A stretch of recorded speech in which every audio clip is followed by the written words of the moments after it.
அந்த தம்பதிக்கு திருமணமாகி 25 ஆண்டுகள் ஆகின்றன.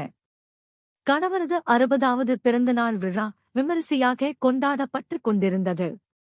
அந்த கோலாகல கொண்டாட்டத்துக்கிடையே மின்னல் கீற்றாக வந்து உதித்தது ஒரு தேவதை. உங்களின் இணைபிரியாத வாழ்க்கையை மெச்சுகிறேன், எனது அன்பு பரிசாக ஆளுக்கொரு வரம் தருகிறேன், கேளுங்கள் என்றது. மனைவி கேட்டாள், இத்தனை காலம் எங்கள் வாழ்க்கை ஏழ்மையிலேயே கழிந்துவிட்டது. அடுத்த ஊரை கூட பார்க்க இயலாத பரிதாப நிலைமையிலேயே இருந்துவிட்டோம். உலகம் முழுக்க நாங்கள் சுற்றிப் பார்க்க உதவி செய்தாலே போதும். கண்களை மூடி கைகளைச் சுழற்றி ஜீபோம்பா சொன்ன தேவதை அடுத்த வினாடியே கை நிறைய விமான டிக்கெட்டுகளை வரவழைத்து தந்தது. இப்போது கணவனின் முறை.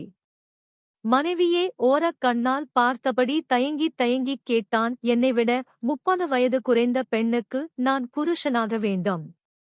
அவரது விபரீத ஆசையைக் கேட்டு திடுக்கிட்ட தேவதை சற்றே யோசித்து கண்களை மூடி கைகளைச் சுழற்றி ஜீபோம்பா சொன்னது.